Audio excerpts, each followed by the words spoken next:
So I had a little bit of a heated discussion this week on one of my forums on a Facebook group. Spill the tea, literally. People who don't really read a lot of fantasy, their insistence on getting every little bit of world building completely explained to them, it irks me. And people forget a very, very simple rule. And this guy happened to do that in this instance. This is the rule for anybody out there who overthinks their fantasy, their sci-fi, their speculative fiction. If the author doesn't expressly change something in the world, assume it is like our world.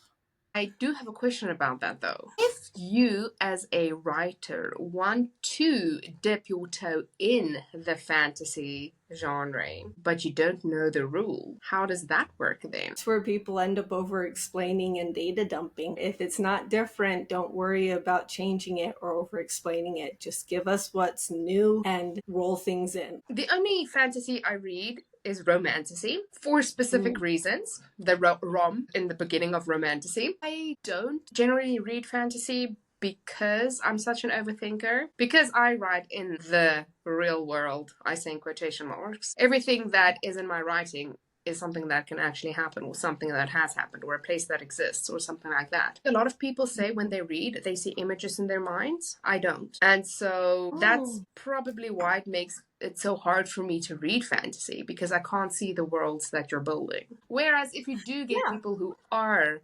fantasy hardcore readers, they will know the rules and they will know what to expect. Each genre has a specific melody to it. And so they will know what song will be playing when they read their fantasy. I think that's one of the main things that people who don't like that kind of writing have the trouble with. So today I am drinking my mucho mango because I love mango. Did I know that you were going to drink that today? I don't know why I haven't done it in like the first 2 seasons, but I finally decided to buy myself like a mixture of teas. So this is a brand I do not know. They have 13 assorted flavors, and flavors is spelled correctly with a U, I might add. So you picked the mango one, right? I did pick the mango one today. So today I shall also be drinking some mango. And it smells delicious. Are you ready for this episode? I am so psyched. Hey ho, let's go.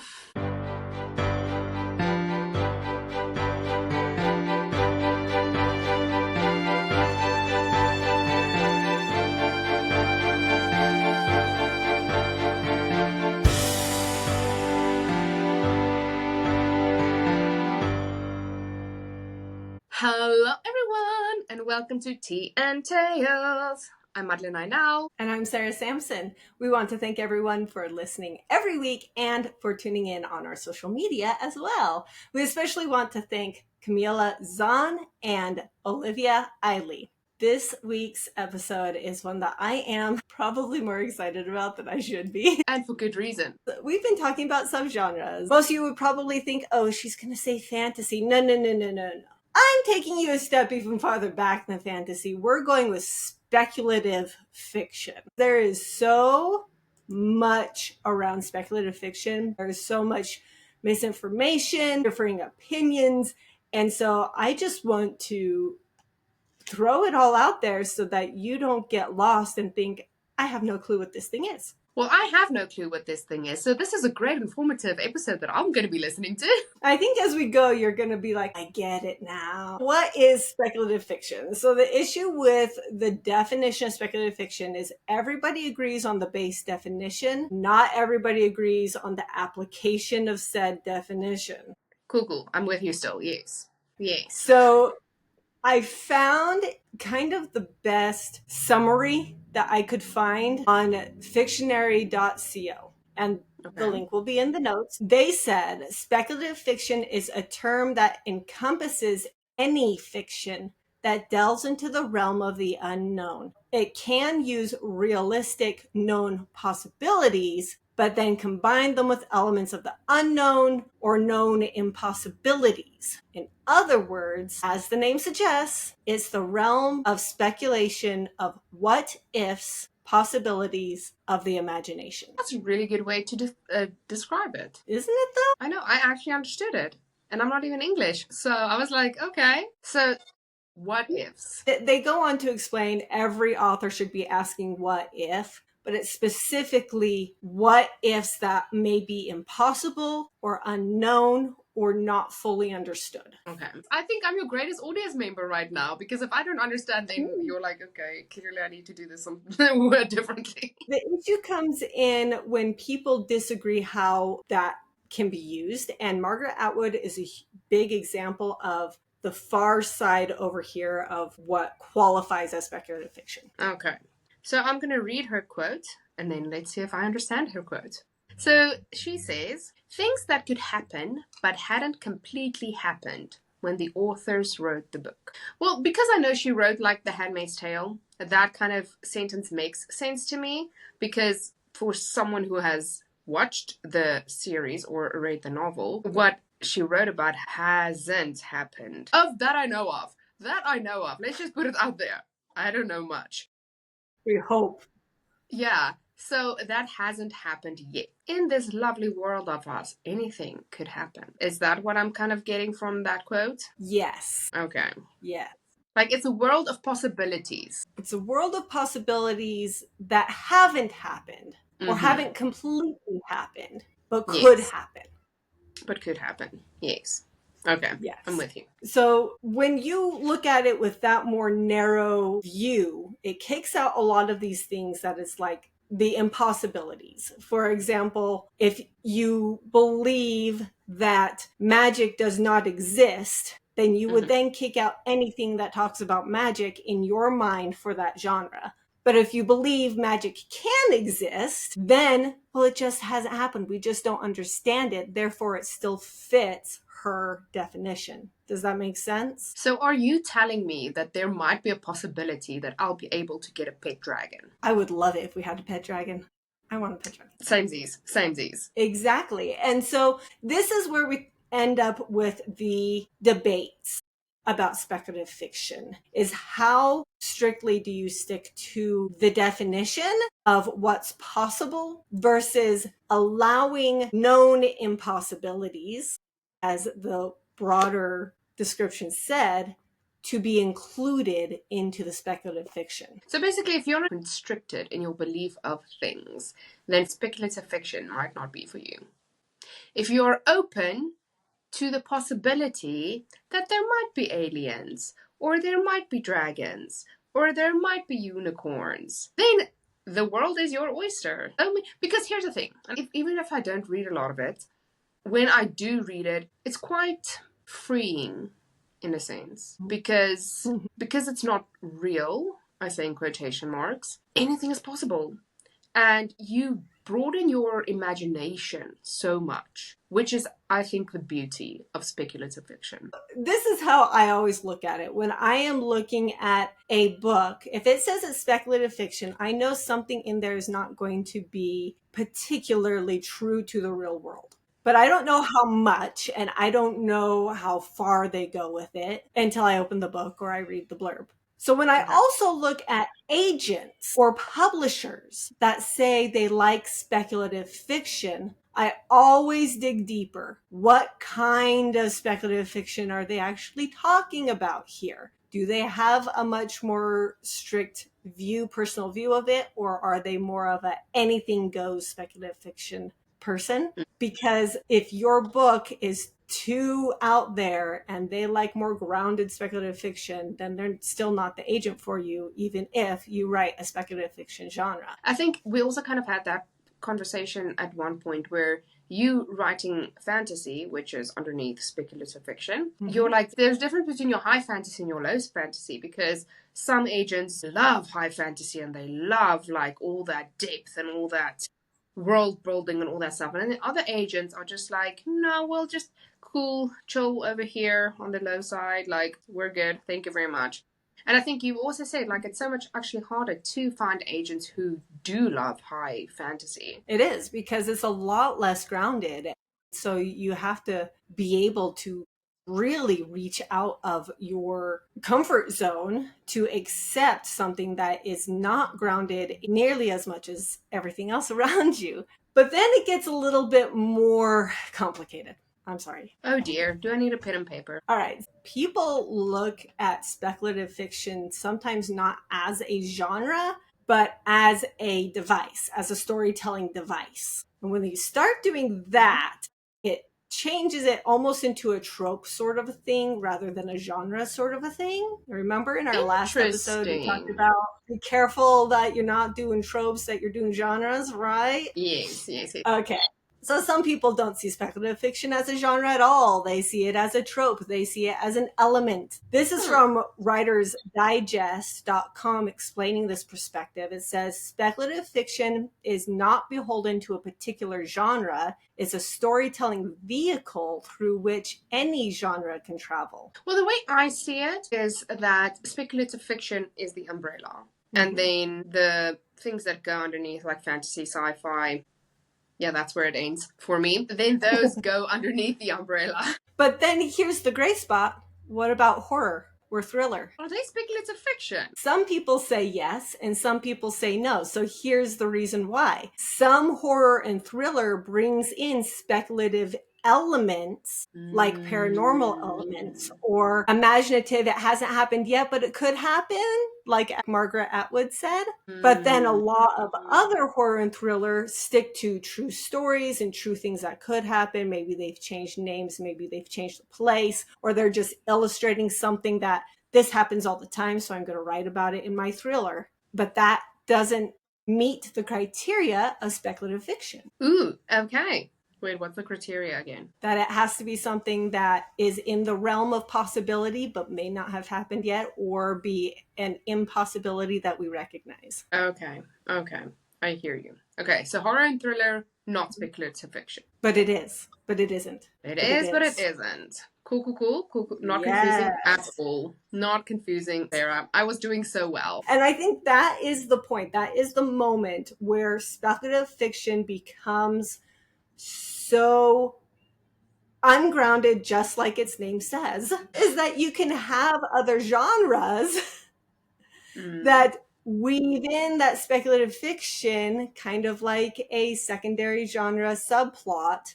And then people are like, well, is it speculative fiction or is it horror? It's like, well, it's kind of both. So it's going to be both, but it's primarily horror. So call it horror.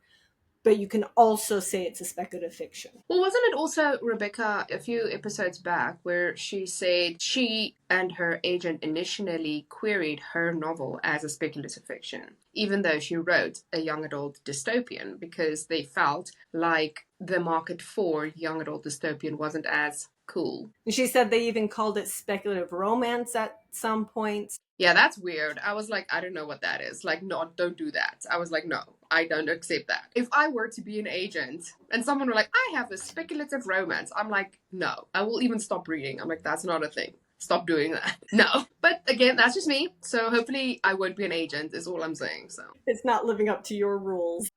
no, no. Otherwise you could be like a unicorn's romance. No. Then people are gonna start coming up with weird stuff. Exactly. And this is exactly why that agent research is so important, because I think in all three of these episodes of genre, we keep saying it depends on what rule they're putting to it. Here's the general overview, and find the people who agree with you. I know. Isn't it like the most confusing and frustrating thing ever? Because you would love for an agent to just be like, A, B, C, D, E, F, G, that's what I want.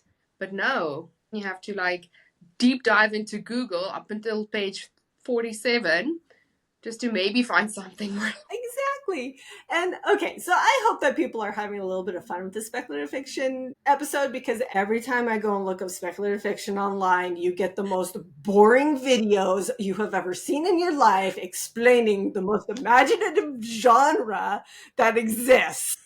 it's because they don't have a dragon with them. That's why it's boring. I don't get it. I'm like, come on. Don't you even like speculative fiction? Can't you just like throw something fun in here? Like, why am I in a PowerPoint right now? I hate this. They should just start with sugar, spice, and everything nice. Powerpuff Girls is actually speculative fiction. Exactly, exactly. So there you go. Okay, so as we talk about it, maybe you can start thinking of more, oh yeah, I actually do know speculative fiction in my life. So let's talk about some of the subgenres. We've already talked about the fantasy, so we're gonna skip over fantasy. And it's basically anything fantasy, right?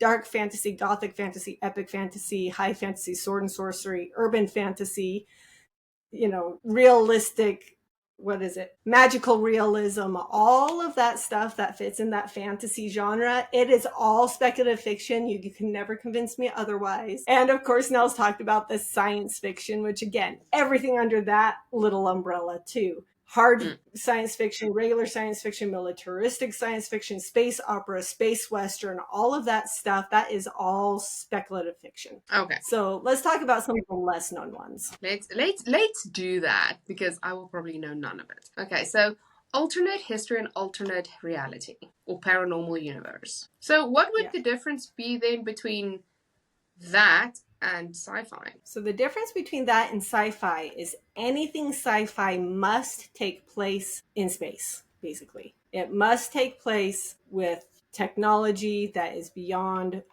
us and usually out in outer space. And people might argue with me on that and be like, but science fiction can be also, time travel. It's like, no, time travel is its own genre. Time travel is a completely different genre than science fiction.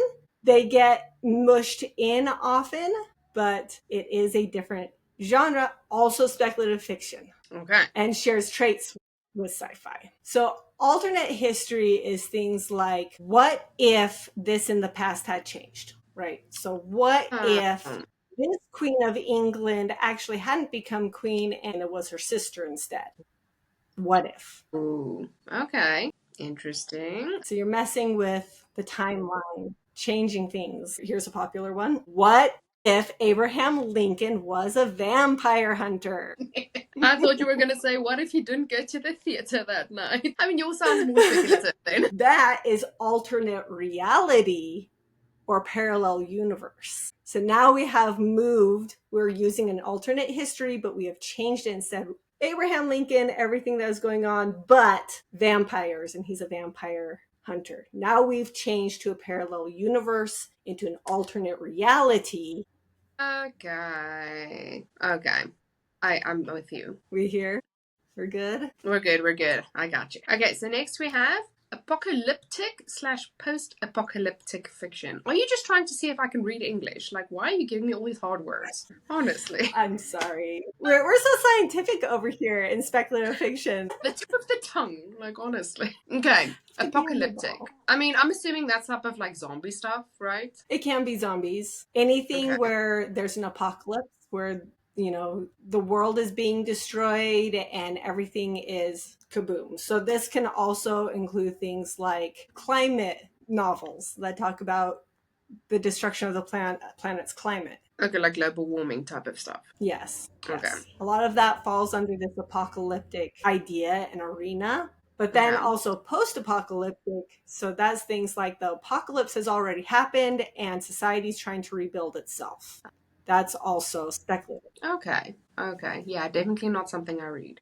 It reminds me of this one series. It's a recent one, and as Pedro Pascal was in the first season. What, The Last of Us or something like that? The Last of Us? I've heard of it. I haven't seen it, but yeah. Yeah, so that kind of reminds me of that. So then we have cyberpunk. That sounds like a song. That sounds like a band or something. All I imagine is, those people who wear those pointy mohawks that are like pink or something. That's the image I got when I read that. I just finished beta reading a story that it's very steampunk with magic. It may not be quite cyberpunk, but it's more steampunk with magic, and that's all speculative. And cyberpunk might go a little bit more into robots, things like that. So high-tech, cybernetics, stories about artificial intelligence, information technology, virtual reality. My daughter watches this show called Tech Force, and it's about these kids in our world. So it's grounded in our world, but they fight glitches that come out of the computer systems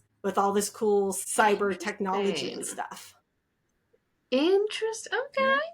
You can start small. Yeah. You can start small with cyberpunk. Don't need to find it in a novel. More common known ones are things like the Terminator. Okay, yeah, that makes sense. Robot.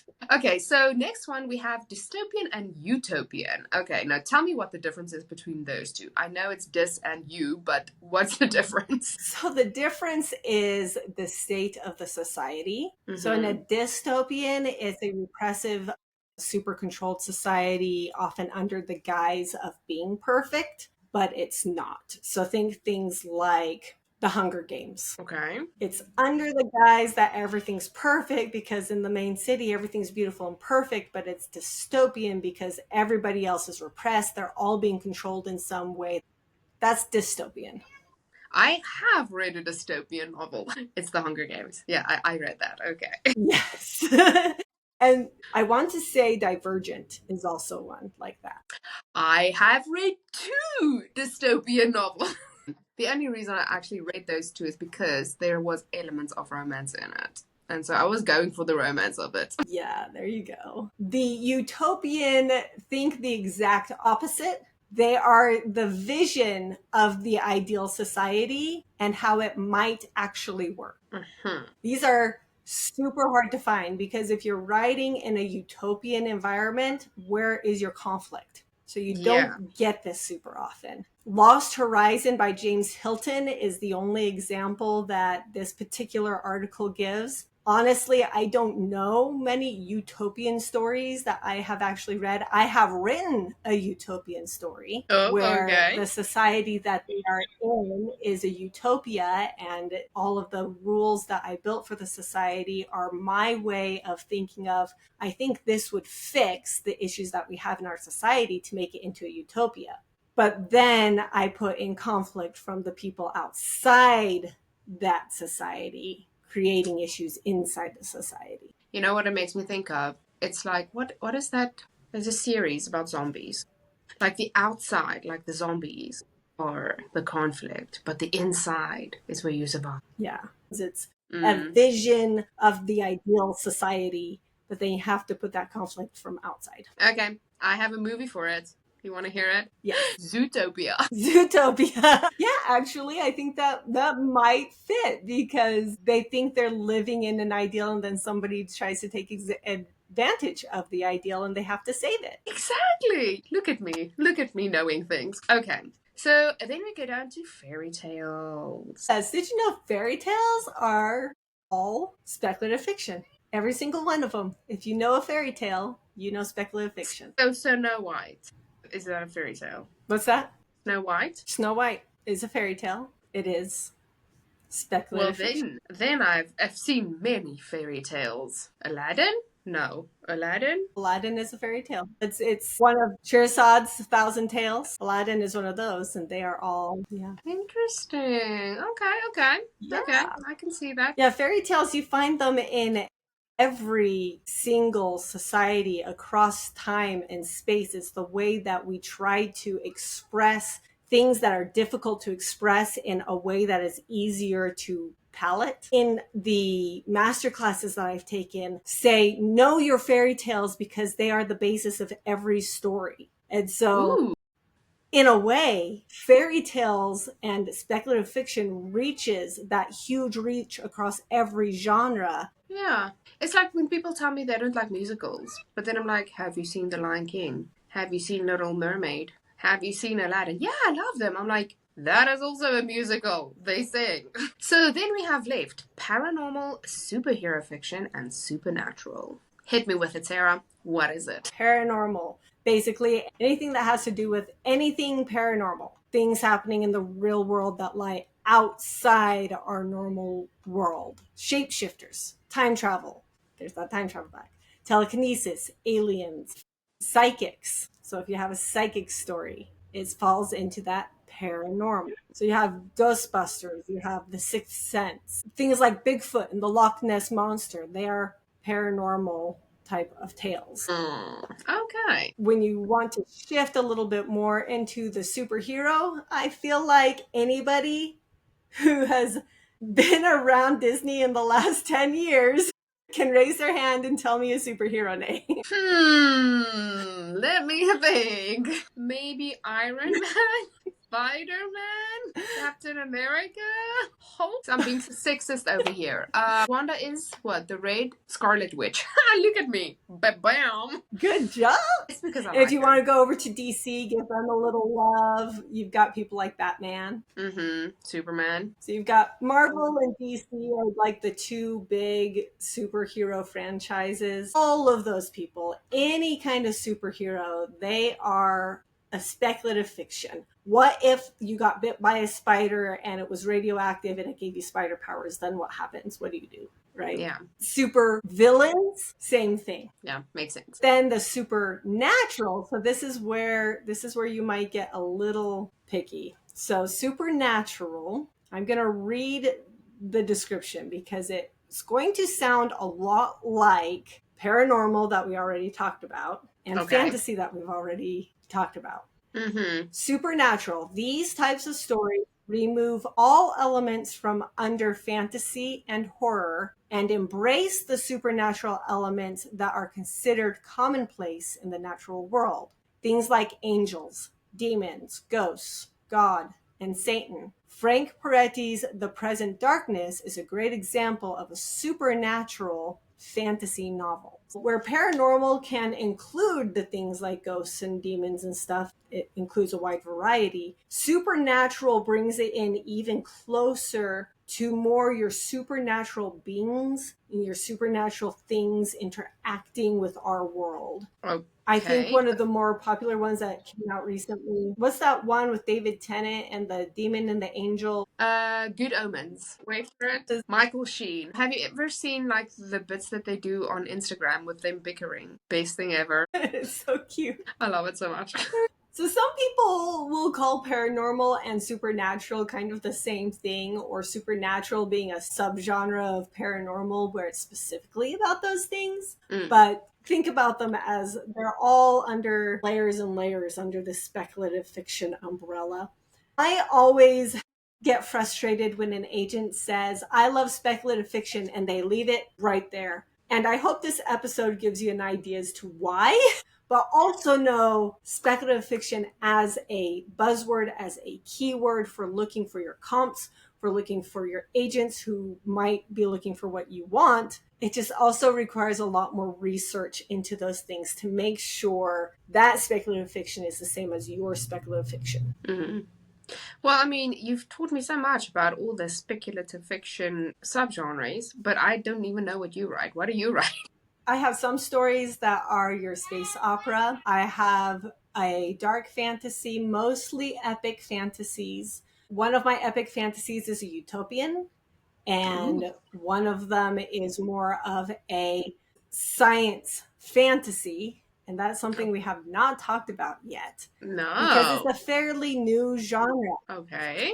They are books with a scientific realism to things that could not possibly happen. So science fiction is largely based on the established science theories, and science fantasy is mostly implausible. Okay. So for example, I have magic in my unicorn world that my unicorns use and that my people use. It has a scientific explanation to all of the magic, but then I make it, they can magically just use it. You don't have to have the correct technology to use that science. Your science fantasy is going to feel real and feel like science to people, but then you just throw in that element that is not possible. That sounds like a lot of thinking work, is all I'm saying. Well, this has been very informative for me. I definitely did not know half of these genres or subgenres. I hope that this has helped someone at least to kind of figure out more and refine more what genre they actually are, instead of just saying speculative fiction, jazz hands. Well, we like to keep it short here on Tea and Tales. Get your fingers back on the keyboard and your pens back on paper. If you like what we are doing here and you love the topics what we are discussing and you love sharing it with your writer friends so that they know as well, then go to our Instagram, Facebook, and Threads at Tea and Tales Podcast and go follow us and share and like and comment and everything on TikTok and Twitter/X at Podcast Tea Tales. And go to that purple icon on your device and give us 5 stars and tell us what genre you are writing if you are falling underneath the speculative fiction genre, and help us to go up, up, up, up to the top. Happy writing! Bye!